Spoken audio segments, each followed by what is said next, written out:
கடவுளர் TV நேயர்களுக்கு astro KS ஐயங்காரின் பணிவான நமஸ்காரங்கள். 2026 புது வருட ஆங்கில புத்தாண்டு பலன்கள். முதல்ல எல்லோருக்கும் என்னுடைய ஆங்கில புத்தாண்டு நல்வாழ்த்துக்கள். என்னுடைய சப்ஸ்கிரைபர்ஸ் என்னை ஃபாலோ பண்ணுறவங்க எல்லாருக்குமே உங்களுக்கு வாழ்த்துக்கள். சரி, இந்த 2026 புது வருஷம், எதனால் நம்ம இதை புது வருஷம்னு சொல்கிறோம் அப்படின்னா, ஃபினான்ஷியல் நியூ இயர் அப்படின்னு சொல்லக்கூடியது, அதாவது உலகம் மொத்தமே கடைபிடிக்கக்கூடிய கேலண்டர் இயர்னு சொல்லக்கூடிய 2026 வருடம் ஜனவரி மாதம் 1ஆம் தேதி அதிகாலை 00 ஹவர்ஸ் அப்படின்னு சொல்லக்கூடிய விஷயத்தை இந்த வருஷம் மார்கழி மாதம் 16ஆம் தேதி பிறகுறது. இந்த வருஷம் பார்த்தாலேயானால் நட்சத்திரம்னு பார்க்கும்போது ரோகிணி 1ஆம் பாதம், ரோகிணி நட்சத்திரத்தில் சந்திரன் உச்சம் பெற்ற நிலையில் பிறக்கக்கூடிய காலகட்டமாக அமைகிறது. இந்த வருஷத்தினுடைய பலன்கள் எப்படி இருக்கும் அப்படின்றது ஒரு ராசியாகவும் பார்க்கலாம். இந்த வருஷத்தில் காலபுருஷ தத்துவத்தின் 2வது ராசியான ரிஷபத்தில் சந்திரன் உச்சம் பெற்று இருக்கு. மிதுனத்தில் குரு வக்ரம், சிம்மத்தில் கேது. அது தவிர பார்த்தீங்கன்னா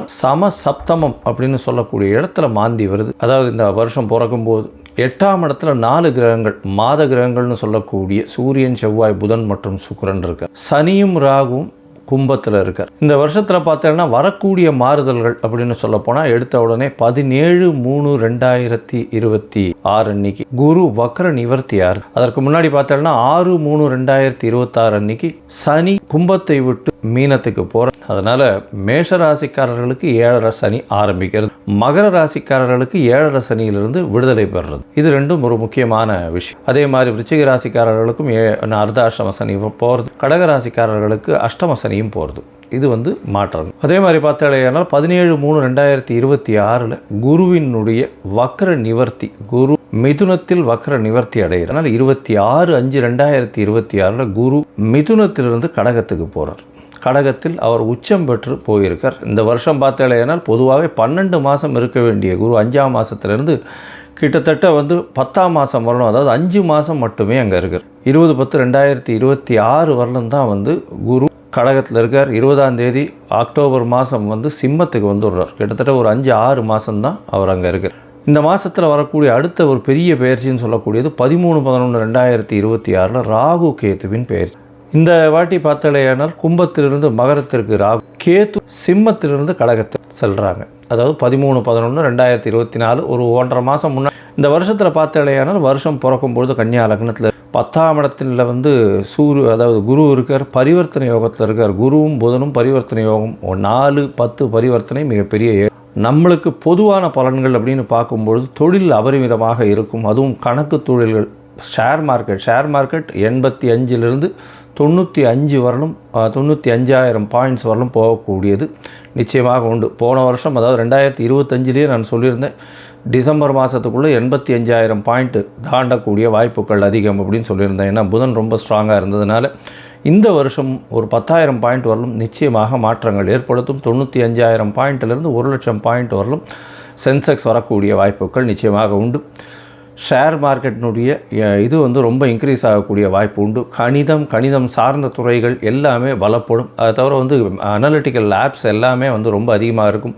அதை தவிர இந்த அக்கௌண்டிங் ஆப்ஸ் எல்லாம் நிறைய ஏறும். சார்ட்டர்ட் அக்கௌண்டன்ஸுக்கு டிமாண்ட்ஸ் ரொம்ப அதிகமாகும். அதிகமான சார்ட்டர்ட் அக்கௌண்டன்ஸ் அவைலபிளாக இருப்பாங்க.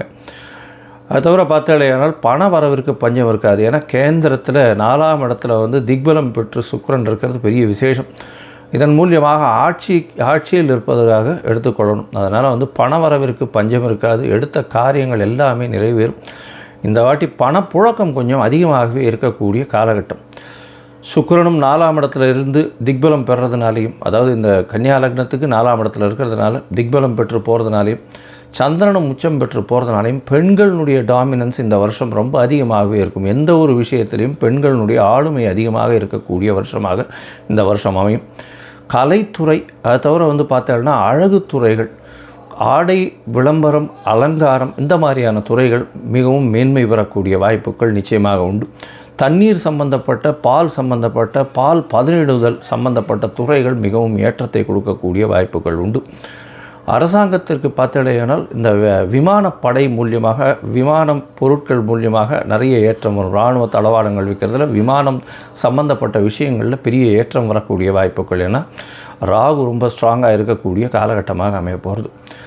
இந்த வருஷத்தில் பார்த்தடையானால் குருவும் உச்சம் பெற்று போகிறதுனால தங்கம் ஸ்திரமாகக்கூடிய வாய்ப்பு உண்டு. தங்கம் விலை பார்த்தோம்னா ஸ்திரமாக இருக்கக்கூடிய வாய்ப்புகள் நிச்சயமாக இருக்கும். ஸ்திரம் அப்படின்னா 12,000 15,000 ரேஞ்சிலேயே தான் இருக்கும். ரொம்பவும் இறங்கிறதுக்கு வாய்ப்புகள் நிச்சயமாக கிடையாது. மேக்ஸிமம் போச்சுன்னா 14 ரூபா 15,000 ரூபா வரலும் 1 கிராம் போகிறதுக்கு வாய்ப்புகள் உண்டு. அதற்கு மேலே போகக்கூடிய வாய்ப்புகள் நிச்சயமாக இல்லை. ஆனால் வெள்ளியின் விலை நிச்சயமாக உச்சத்தை தொடும், அதிகமான இதுவாக வரும். வைரத்தின் விலையும் அதிகமாக வரக்கூடிய வாய்ப்புகள் நிச்சயமாக உண்டு. ஏன்னா சுக்கிரன் ரொம்ப ஸ்ட்ராங்காக இருக்கக்கூடிய காலகட்டமாக இருக்குது. அதனால் நிச்சயமாக உங்களுக்கு வெள்ளியும் வைரமும் விலை ஏற்றம் அதிகமாக இருக்கக்கூடிய வாய்ப்புகள் மிகவும் அதிகம். அது தவிர பார்த்தாலேயானால் மைனிங் செக்டர், அதாவது வானூர்தி செக்டர், அதை தவிர ஏரோஸ்பேஸு, ஏரோடைனமிக்ஸு, அது தவிர ஏவியேஷன், இது எல்லாமே அதிகமாக வளரக்கூடிய வாய்ப்புகள் நிச்சயமாக உண்டு. நெருப்பு சம்பந்தமான பிரச்சனைகள் வரக்கூடிய வாய்ப்புகள் உண்டு. 1-2 நெருப்பு இன்சிடென்ட்ஸ் நடக்கும். மோஸ்ட்லி இந்த வருஷத்தில் ஒரு பெரிய விபத்தை சந்திக்க வேண்டிய காலகட்டமாக நிச்சயமாக இது கீழ்த்தட்டு மக்கள் மூலியமாக சற்று புரட்சிகரமான பிரச்சனைகள் வரக்கூடிய வாய்ப்புகள், ஒரு எதிர்ப்பு குரல்கள் அரசாங்கத்தை நோக்கி அதிகமாக இருக்கக்கூடிய காலகட்டமாக அமையும்.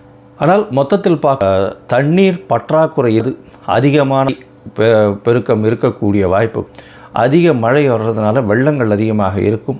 வெள்ளத்தின் மூலியமாக பயிர்கள் வேஸ்டாக போகக்கூடிய, இந்தியாவினுடைய ஏற்றுமதி இறக்குமதி சற்று பாதிக்கக்கூடிய வாய்ப்புகள் நிச்சயமான காலம். இந்திய மக்கள் அனைவருக்குமே நல்ல ஒரு ஏற்றமான காலமாக அமையப்போகிறது. நல்ல ஒரு பண வரவும் இருக்கும், பணம் பரிவர்த்தனையும் அதிகமாக இருக்கும், பண ரொட்டேஷன்ஸ் அதிகமாக இருக்கும், கையில் பணப்புழக்கமும் அதிகமாக இருக்கக்கூடிய காலகட்டமாக. சரி, இப்போது மேஷம் முதல் ஒரு ராசியாக இந்த வருஷம் எப்படி இருக்குது அப்படின்றத பார்க்கலாம். 2026 இந்த மாறுதல்களை கன்னியா ராசி நேயர்கள், உத்திரம் ஹஸ்தம் சித்திரை இந்த 3 நட்சத்திரம் 9 பாதங்களை கொண்ட ராசி. ராசியின் அதிபதி புதன். ராசிக்கு 4ஆம் இடத்துல பரிவர்த்தனை யோகத்தில் வேறு இருக்கார். அதாவது குருவும் புதனும் பரிவர்த்தனை இந்த வருஷம் பிறகும்பொழுது பெரிய விசேஷம். இந்த வருஷம் பெரிய ஏற்றத்தை கொடுக்கக்கூடிய வருஷமாக இந்த கன்னியா ராசிக்காரர்களுக்கு இருக்கும். முதல்ல அது சொல்கிறேன். ஏன்னா கன்னியா ராசிக்காரர்களுக்கு நடுவில் எந்த ஒரு விஷயமுமே முன்னெடுத்து போக முடியாத அளவுக்கு சில கஷ்டங்களை அனுபவிச்சுட்டு இருக்காங்க. ஏன்னா சனி பகவான் வக்கரகதியிலிருந்து மிகப்பெரிய தடங்கல்கள் இப்பொழுது தான் கொஞ்சம் மாற்றங்கள் ஏற்பட்டுருக்கு. இப்போ ஒரு பெரிய விசேஷம் என்ன அப்படின்னா, உங்களுடைய ராசிக்கு 7ஆம் இடத்துல சனி பகவான் வரார். அதாவது 7ஆம் இடத்துல சனி பகவான் வரும்பொழுது எதிர்பாலனத்தின் மூலியமாக சிறு சிறு தொல்லைகள் வரக்கூடிய வாய்ப்பு உண்டு. அது தவிர பார்த்தீங்கன்னா உங்களுக்கு வேலை மாறுதல்கள், வேலையில் ஏற்றங்கள், வெளியூர் வெளிமாநிலம் வெளிநாடு சென்று வரக்கூடிய வாய்ப்புகள் இதெல்லாம் கண்டிப்பாக கிடைக்கும். உங்களுடைய ராசிக்கு பார்த்தோம்னா 11ஆம் இடத்துல குரு பகவான் வர்றார். 5ஆம் மாதத்துக்கு மேலே பெரிய ஏற்றமான காலம். 5ஆம் மாதத்துக்கு மேலே பார்த்தோம்னா, அதாவது 6ஆம் மாதத்துலேருந்து மிகப்பெரிய ஏற்றம் கிடைக்கக்கூடிய காலகட்டம். ஏன்னா உங்களுடைய ராசிக்கு 11ஆம் இடத்துல குரு உச்சம் பெற்று போகிறார். அவரே தனகாரகன் லாபஸ்தானத்தில் போய் உச்சம் பெற்று போகிறதுனால திடீர் பணயோகம், நினைத்து பார்க்க முடியாத அளவுக்கு மிகப்பெரிய மாறுதல்கள் ஏற்படக்கூடிய காலகட்டமாக இந்த கன்னியா ராசிக்காரர்களுக்கு அமைய போகிறது. உடல்நிலையில் நல்ல ஒரு ஏற்றம் இருக்கக்கூடிய காலகட்டம். இருப்பினும் சனியின் பார்வை இருக்கிறதுனால சற்று சில நேரங்களில் பின்னடைவு ஏற்படக்கூடிய வாய்ப்புகள் நிச்சயமாக உண்டு. உங்களுடைய ராசிக்கு பார்த்தீங்கன்னா குருவினுடைய பார்வை உங்களுடைய ராசிக்கு 3ஆம் இடத்துல உழறதுனால முயற்சிகள் எல்லாமே வெற்றி பெறக்கூடிய வாய்ப்புகள் நிச்சயமாக உண்டு.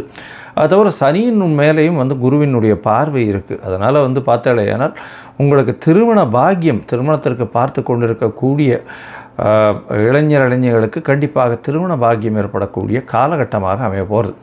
இந்த வருஷம் நிச்சயமாக, அதாவது 6ஆம் மாதத்துலேருந்து ஜூன் மாதத்துலேருந்து அக்டோபர் மாதத்துக்குள்ளே நிச்சயமாக கல்யாணம் கண்டிப்பாக ஆகும். 2வது திருமணத்திற்கு பார்த்து கொண்டு இருப்பவர்களுக்கும் இந்த காலகட்டம் நல்ல ஒரு ஏற்றமான காலகட்டமாக அமைய போகிறது. இந்த வருஷம் பார்த்தீங்கன்னா நீங்கள் நினைக்கக்கூடிய அளவிற்கும் மேலாக தொழில் அதிக லாபம் வரக்கூடிய வாய்ப்பு. சொந்த தொழில் பண்ணுறவங்களுக்கெல்லாம் திடீர் பணவரவு ஏற்றங்கள் வரக்கூடிய வாய்ப்பு.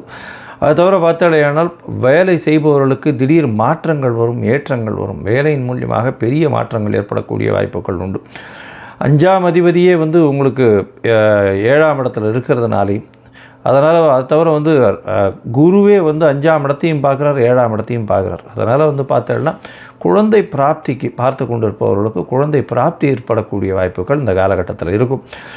5ஆம் அதிபதி 7ஆம் இடத்துல இருக்கிறதுனால காதல் வருமா அப்படின்னு கேட்பாங்க. இருந்தாலும் குருவினுடைய பார்வை 5ஆம் அதிபதியின் மேலேயும் 5ஆம் இடத்துலையும் 2 பேர் மேலேயும் விழுறதுனால அதாவது மனம் ஒப்பு இருந்தாலும் பெற்றோர்களின் சம்மதத்தின் மூலியமாகவே திருமணம் நடக்கக்கூடிய வாய்ப்புகள் நிச்சயமாக உண்டு. ஏன்னா 5, 7 சம்பந்தப்பட்டாலும் 11ஆம் இடத்திலிருந்து குருவினுடைய பார்வை நிச்சயமாக நல்ல ஒரு ஏற்றத்தை கொடுக்கக்கூடிய காலகட்டமாக அமையும்.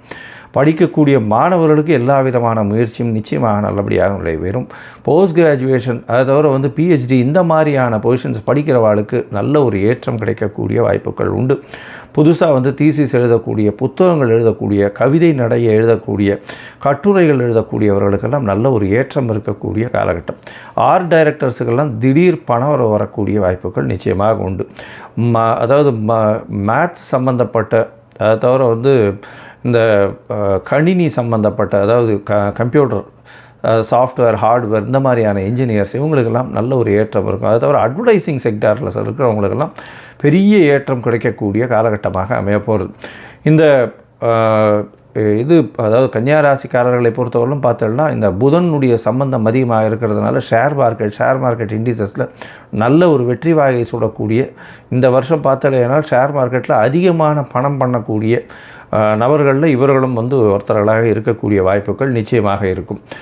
இந்த வருஷம் மிகவும் ஏற்றமான வருஷம். மொத்தத்தில் பார்த்தாலேயானால் இந்த கன்னியா ராசிக்காரர்களுக்கு மிகப்பெரிய குபேர சம்பத்து வரக்கூடிய வாய்ப்புகள் நிச்சயமாக உண்டு.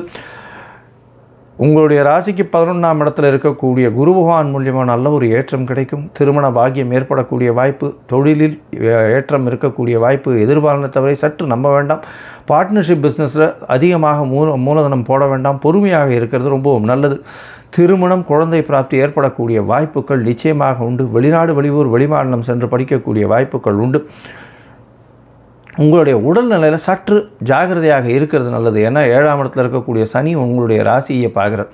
இதில் ஒரு மிகப்பெரிய விசேஷம் என்ன அப்படின்னா, உங்களுடைய ராசிக்கு 11ஆம் இடத்துல கேது பகவான் வர போகிறார். அதனால் உங்களுக்கு இந்த வருஷம் மிகப்பெரிய ஏற்றம், தன லாபங்கள் அதிகமாக இருக்கக்கூடிய காலகட்டம். ஏன்னா 11ஆம் இடத்துல எந்த கிரகம் இருந்தாலும் பண வரவிற்கு பஞ்சம் இருக்காது. தொழிலில் அபரிமிதமான லாபங்களை கொடுக்கும்ன்றது ஜோதிட சாஸ்திரம் சொல்கிறது. அதன் மூலியமாக 11ஆம் இடம் நல்ல ஒரு ஏற்றமாக இருக்கக்கூடிய காலகட்டம்ன்றதுனால உங்களுக்கு நிச்சயமான ஏற்றங்கள் இருக்கும். குழந்தைகள் மூலியமாக சிறு சிறு தொல்லைகள் வரும். ஏன்னா ராகு கேது பயிற்சிக்கு அப்புறம் குழந்தைகள் மூலியமாக சிறு சிறு தொல்லைகள் வரும். இருப்பினும் குழந்தைகள் மூலியமாக நல்ல ஒரு ஏற்றம் கிடைக்கக்கூடிய காலகட்டமாக இந்த வருஷம் அமைய போகிறது. இந்த வருஷத்தில் நீங்கள் பார்த்தாலேயானால் அருகில் இருக்கக்கூடிய அதாவது வரதராஜ பெருமாள் கோயில் போய்ட்டு வாங்க. காஞ்சிபுரத்தில் வரதராஜன் போய் சேவிச்சுட்டு வாங்க. அதை தவிர புதன் கிரகத்தினுடைய பச்சை பட்டு தானம் கொடுங்க. அதே மாதிரி பச்சை பட்டாணி தானம் கொடுத்துன்னு வாங்கும்.